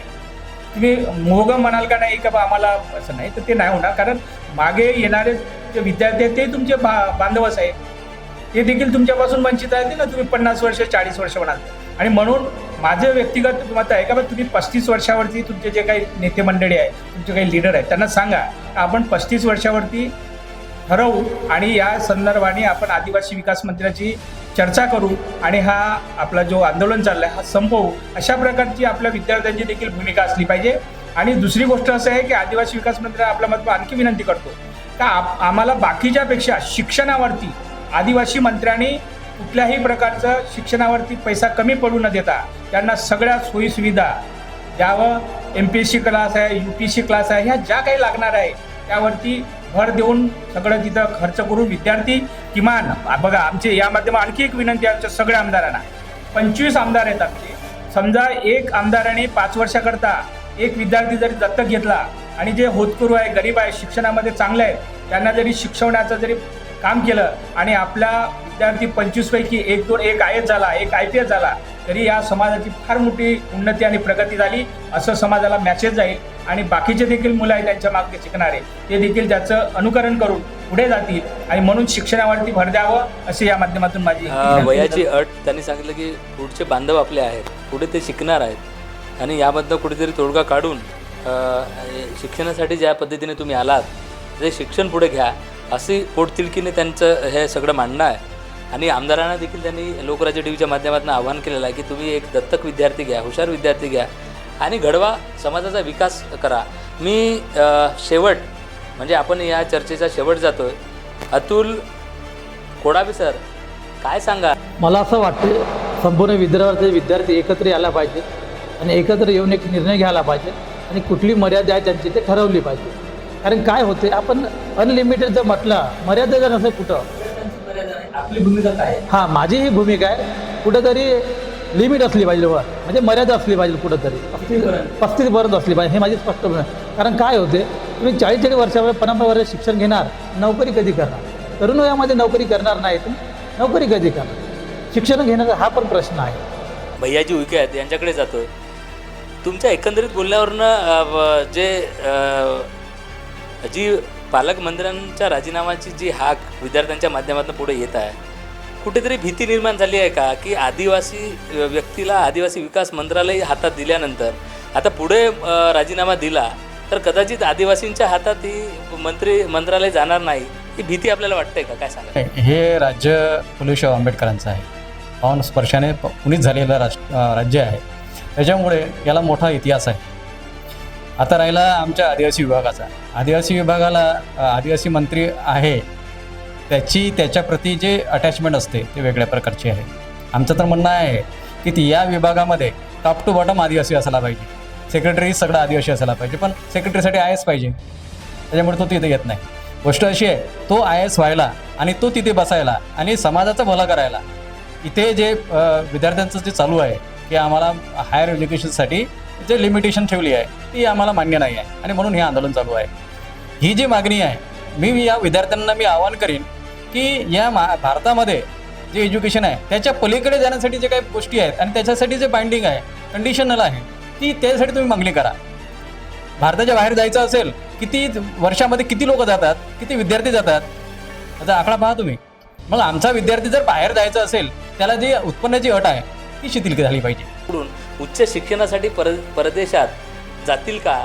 ज्या ठिकाणी IAS आहेत, जी हे GR बनवतात, त्या ठिकाणी आदिवासींची मुलं तिथे गेली पाहिजेत आणि आदिवासींच्या विकासासाठी त्यांनी काम केलं पाहिजे, असे पोटतिडकीची मांडणी खरं तर उईके यांनी केलेली आहे. मी शेवट 1 मिनिटासाठी यांच्याकडे जातोय. डॉक्टर पंकज कुडसंगे आपल्यासोबत आहेत. शेवटी आपण आपली भूमिका काय? स्वातंत्र्याच्या एवढ्या दिवसानंतरही जर आदिवासी या बेसिक गोष्टीसाठी आदिवासी बांधव लढत असतील आणि मुद्दाम जर विद्यार्थ्यांना लढवला जात असेल तर हे शासनाचा फेल्युअर आहे.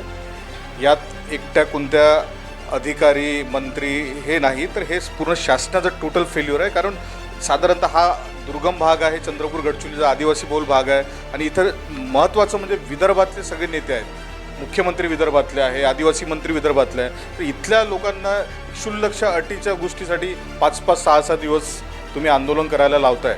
म्हणजे हे तुमचं सिस्टमचं फेल्युअर आहे आणि विद्यार्थ्यांना तुम्ही असं वाऱ्यावर सोडून देताय. तर हे आग तुमच्या जे दिल्लीला झालं त्या जंतर मंतरसारखी आग पसरत पूर्ण महाराष्ट्रात पूर्ण विद्यार्थी आत्ताच बसलेले आहे. तर साधारणतः क्षुल्लक गोष्टीमध्ये गुंतवून तुम्ही महत्त्वाच्या गोष्टीकडे समाजाचं दुर्लक्ष करत असं दिसत आहे. तुमच्या या ॲडमिनिस्ट्रेटिव्ह अधिकाऱ्यांकडे आणि तुमच्या मुख्यमंत्र्याच्या अधिकारात येणारे अनेक प्रश्न दुर्लक्षित आहे. आमच्या आई बहिणी, लहान मुलीपासनं सगळ्या गोष्टी एक दुर्लक्षित, गावात राहणाऱ्या लोकांना आरोग्य भेटत नाही, शिक्षण भेटत नाही. इथेच तर सगळं कोणाचं लक्षच नाही चाललं. म्हणजे तुम्ही लहानशा इश्यूवर भांडत ठेवताय, तर हे लहान इश्यू सॉल्व्ह नाही करत तर मोठा कधी सॉल्व्ह करणार? हा एका मिनिटाचा विषय, विद्यार्थ्यांनी चर्चा करून त्यांनी वयाची वगैरे काय फालतू भानगडी आहे, ते काय विषय नाही. चर्चा एका मिनिटात मार्ग निघणार आहे. म्हणजे तुम्ही मुद्दाम मोठे विषय दुर्लक्षित करून इकडे एंगेज करून आले, म्हणजे तुम्ही रस्त्यावर उतरा, म्हणजे तुम्ही मुद्दाम आदिवासी लोकांची लायकी काढून राहिले असं दिसून आलं. नक्कीच आपला मुद्दा कळालेला आहे. थेट कुडसंगे यांचा प्रशासनाला आणि सरकारला थेट इशारा आहे, आपण काय जिवारी घेताय, आदिवासींना तुम्ही थंड समजताय आणि हे नक्कीच तुम्ही अंगावर घेताय का, हा खरा प्रश्न आहे. प्रश्न छोटा आहे, तुम्ही अनेक प्रश्न मिटवण्यासाठी विद्यार्थ्यांना पुढे केलात आहे आणि हे आपल्यासाठी जिवारी लागणार आहे असं त्यांचं म्हणणं आहे. आपण मडावीकडे शेवट जाणार आहोत. या एकंदरीत आदिवासी विविध संघटनेच्या भूमिका आणि विद्यार्थ्यांचं आंदोलन आणि पुढच्या विद्यार्थ्यांचं काय, या प्रश्नांचा उकल काढत असताना शेवटची आपण किती यामध्ये जिम्मेदार आहोत, आपण सामाजिक कार्यकर्ता म्हणून आपण समाजाचे किती देणे आहोत, या हेतूने आपण काय कन्क्लूड कराल, काय भूमिका आपली बजावणार, कमी शब्दात काय सांगा? मी आदिवासी आहे म्हणून माझ्यासाठी आदिवासी प्रशासन आहे, आदिवासी विकास विभाग आहे आणि त्याला एक पालक म्हणून, सरसेनापती म्हणून आपले मंत्री महोदय, विद्यार्थ्यांची हाक आणि मंत्र्याचा विचार, मंत्र्याचं कार्य, प्रशासनाचं कार्य हे कुठेतरी आपण एकसंघ करायला आम्ही आदिवासी संघटना काम करतो. आजही मी विद्यार्थ्याच्या बाजूनं आहे. समाजाचे प्रश्न फक्त विद्यार्थ्यांचेच प्रश्न नाही आहे, विद्यार्थ्यांच्या प्रश्नाव्यतिरिक्तचे प्रश्न आहे. आम्ही नेमकं त्यासाठी कार्य करत होतो. आम्ही विद्यार्थी घटकातून आलो आहे आणि आम्हालाही माहिती आहे की विद्यार्थ्यांची कडकड काय. परंतु मी शेवटी बोलताना एवढं जरूर बोलेन की विद्यार्थी मित्रांनो, तुम्ही निश्चितच तुमच्या मागण्या ज्या रास्त आहे त्या निश्चित मागा. तो तुमचा नैतिक अधिकार, संविधानिक अधिकार आहे. परंतु कुठेही कुणाच्याही विचाराला बळी पडून स्वतःच्या माध्यमातून कुठेही राजकारण होऊ देऊ नका. मुळात मुद्दा असा आहे की तुमच्या पाठीमागे अनेक पद्धतीचं राजकारण गोवल्या जात आहे, अनेक पद्धतीचं राजकारण केल्या जात आहे. आदिवासी विकास मंत्र्यांनी आत्तापर्यंत घेतलेल्या निर्णयाचा तुम्ही अभ्यास करा. आत्तापर्यंत त्यांनी कितीतरी असे चांगले उत्कृष्ट कार्य केले आहे. इवन दो आत्ता पहिल्यांदा आपल्या विदर्भामध्ये आदिवासी विकास मंत्री पद आलं आणि ते इतकं जिव्हारी लागत आहे याचाही तुम्ही विचार करा. आत्तापर्यंत ते उत्तर महाराष्ट्रातच राहिलं तेव्हा कधीच हे प्रश्न उद्भवले नाही आणि आज एका घडीला मागायचं एका मागे एक हे जे घटना घडत आहे याचाही तुम्ही विचार केला पाहिजे.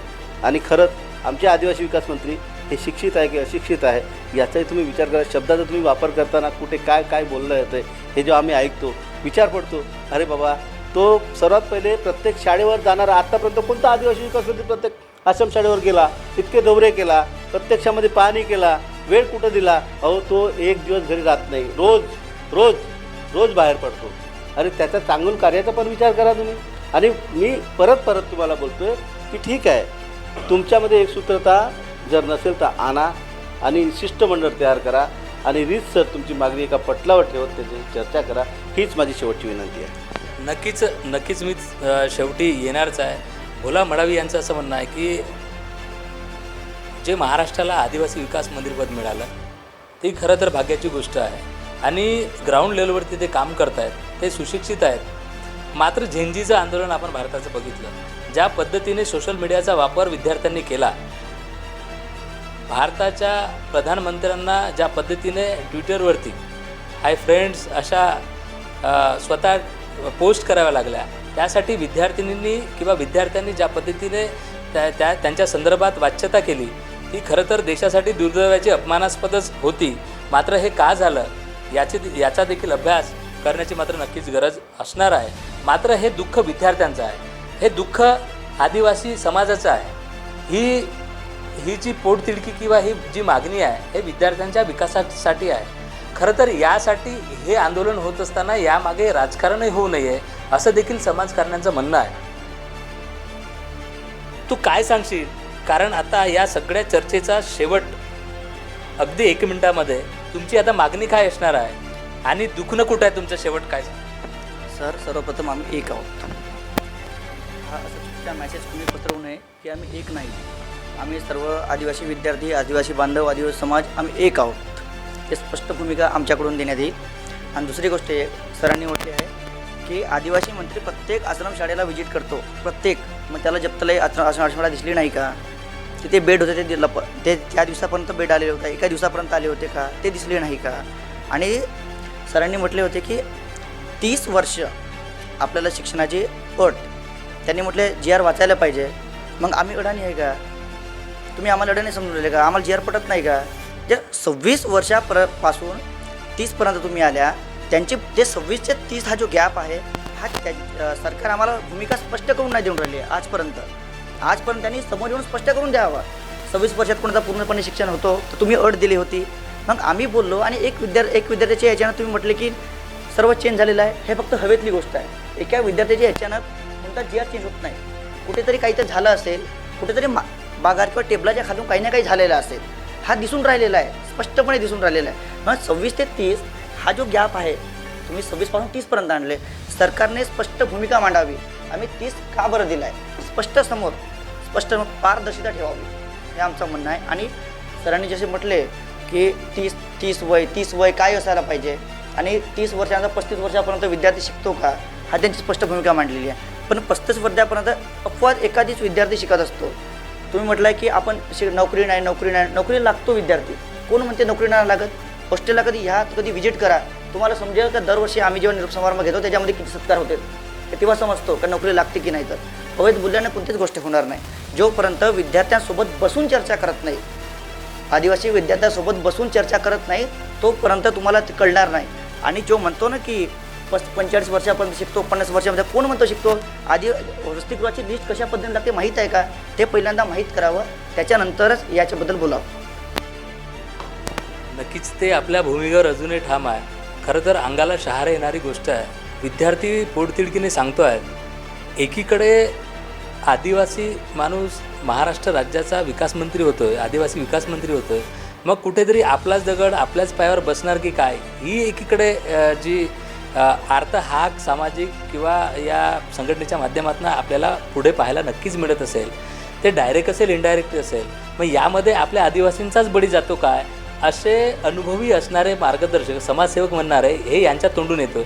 एकीकडे बुद्धिजीवी असणारे किंवा समाजाचे आरोग्य तपासणारे ते देखील म्हणतात की हा छोटा विषय आहे, मात्र या पलीकडे खूप मोठे विषय आहेत, त्याला डावलून कुठेतरी डायल्यूट करण्याचा प्रयत्न देखील इथे होतो आणि यामुळे प्रशासनाचे अधिकारी याला जिम्मेदार आहेत असं ते देखील म्हणत आहेत. तोडगा मात्र शेवटच्या टोकापर्यंत निघताना दिसत नाहीत. मात्र लोकराज्य टीव्हीच्या माध्यमातून आम्ही भेटत राहणार आहोत. कुडमेतेजी 2-3 वाक्यात काय सांग. वसतिगृहाची प्रवेश प्रक्रिया हा वेगळा पार्ट आहे, शिक्षण घेणे हा वेगळा पार्ट आहे. दोन्ही भूमिका वेगवेगळ्या आहेत हे आधी समजून घेतलं पाहिजे. आणि शिक्षण त्या JR मध्ये असं लिहिलेलं आहे की वसतिगृहाच्या प्रवेश प्रक्रियेमध्ये प्रवेश घेताना याचा अर्थ काय आहे की शिक्षण घेऊ नका, सवितंत्र तुमचं शिक्षण बंद करा असं म्हणत नाही आहे. वसतिगृहाच्या प्रवेश प्रक्रियेचा हा प्रश्न आहे आणि त्याच्यामुळे नोकरी वसतिगृहाचे पोरं निश्चितपणे लागले पाहिजे. आमच्या शुभेच्छा तरी लागताना शिक्षणाचा अर्थ मुळात नोकरी नाही आहे आणि ते लागेल त्याचं स्वागत आहे की शेवटी ते स्पर्धेचा भाग आहे आणि स्पर्धेतून एखादे विद्यार्थी मेहनत करून गेल्यानंतर लागलं पाहिजे. आणि मी तुम्हाला वारंवार सांगण्याचा प्रयत्न करतो, विद्यार्थी 30मध्ये समाधानी नसेल आणि ते जर गॅप असेल तर हे सर्व समन्वय समिती करून 35पर्यंत करेल तर आमचं काही म्हणणं नाही आहे, व्हायला पाहिजे. त्याच्यामध्ये अजिबात आमचं म्हणजे नाकारण्याचा मुद्दाच नाही, पण ते समन्वय व्हायला पाहिजे, समेट व्हावा अशी आमची भूमिका. बघत असाल की आदिवासी सामाजिक संघटनेची जी भूमिका आहे ती नेमकी काय आहे, जवळजवळ आपल्या नक्कीच 1 तासाच्या या विशेष चर्चेमध्ये संवादामध्ये स्पष्ट आलेलं आहे. आपल्यासोबत सगळे वरिष्ठ मार्गदर्शक जुडलेले आहेत. राष्ट्रपिता ज्योतिराव फुले म्हणतात की विद्याविना मती गेली, मतीविना नीती गेली, नीतीविना गती गेली, गतीविना वित्त गेले, वित्तविना शूद्र खचले, इतके अनर्थ एका अवधीने केले. बाबासाहेब म्हणतात एज्युकेट ऑर्गनाइज, शिकवा, चेतवा, संघटित करा. आणि जी समानता आहे, जे हक्क आहेत, बाबासाहेब म्हणतात की शिक्षण हे वाघिणीचं दूध आहे, जो प्राशन करेल ते गुरगुरेल. हे काय गुरगरत आहेत की ज्यांनी गुरगुर केल्यानंतर जी भूमिका स्पष्ट करतायत हे आपल्याला ठरवायचं आहे, हे समाज ठरवणार आहे. महाराष्ट्र आपल्याला बघतो आहे. लोकराज्य टीव्हीच्या माध्यमातून ही जी विद्यार्थ्यांची भूमिका आहे किंवा विद्यार्थी म्हणून आपल्या सामाजिक क्षेत्रामध्ये आता काम करणारे सगळे वरिष्ठ मंडळी आहेत, हे यांची भूमिका आहे. एकत्रित येऊन या समाजाचा विकास होण्यासाठी, मानवी कल्याणाचा विकास होण्यासाठी खरं तर आपण सगळे एकजुटीने काम करायला पाहिजे अशी देखील भूमिका स्पष्ट झालेली आहे. लोकराज्य टीव्हीच्या माध्यमातून ही भूमिका संपूर्ण महाराष्ट्रातच नव्हे संपूर्ण भारतभर आपल्यापर्यंत पोहोचवण्याचं आपण काम करतो आहे. गडचिरोलीमध्ये ज्या शाळेमध्ये ज्या आदिवासी मुली मरण पावल्या त्यांना आम्ही श्रद्धांजली वाहतो. त्यांच्या दुःखात आम्ही सगळे सामील आहोत. लोकराज्य टीव्हीचे संपूर्ण परिवार आणि इथे सामील झालेले सगळे. अशी दुर्दैव घटना कुठेच होऊ नये याकरता या अगोदर जी उपाययोजना करायला पाहिजे ती आदिवासी विभागांनी किंवा महाराष्ट्र शासनाने ती आपल्या हाती घेऊन ती पूर्ण करावी. यासाठी शिष्टमंडळासाठी मग तिथे खाण्यासाठी पिण्यासाठी जे मूलभूत सुविधा आहेत, मग त्या शाळेला वॉल कंपाऊंड असेल, विजेची समस्या असेल किंवा पुस्तकांची, खाण्याची आणि सगळी जे माणसाला मूलभूत जी सुविधा लागते ती सुविधा खरं तर मिळावी यासाठी पुढे आंदोलन होणार नाही अशी भूमिका बजावण्यासाठी मग समाज कल्याण असेल किंवा आदिवासी विभाग असेल त्यांना वाटा त्यांच्या विकासासाठी व्हावा, यासाठी आंदोलन करण्याची वेळच येऊ नये अशी उपाय महाराष्ट्र शासनाने करावेत. आणि जे शिक्षण घेण्यासाठी जे विद्यार्थी आज रस्त्यावर बसले आहेत यांच्याकडे देखील शासनाने अत्यंत गंभीरतेने लक्ष द्यावं. कुठेही अनुचित प्रकार घडू नये. कारण गोडक्यामध्ये आता हे मुलं सगळे खाली बसलेले आहेत, कुठे ग्राउंडवरती बसलेले असतील. कुठेही वादविवाद न होता शांत पद्धतीने हा मार्ग निघावा असं देखील एकंदरीत या चर्चेतून आपल्याला निघालेलं आहे. आपण असंच भेटत राहणार आहोत आणि प्रत्येक प्रश्नांची उकल घेत समेट घालत आपल्या अधिकाराची जाणीव भारताच्या संविधानाचं जतन करण्याचं काम आपण करूया असं इथे बोलत आपण इथे थांबतो आहोत. सगळ्यांनी इथे उपस्थिती दर्शवत आपली भूमिका बजावली, त्यामुळे लोकराज्याची संपूर्ण टीम या सगळ्यांचा एकदा आभार मानते. आम्ही इथेच थांबतो, कुठेच जाऊ नका, पाहत राहा लोकराज्य टीव्ही न्यूज चंद्रपूर.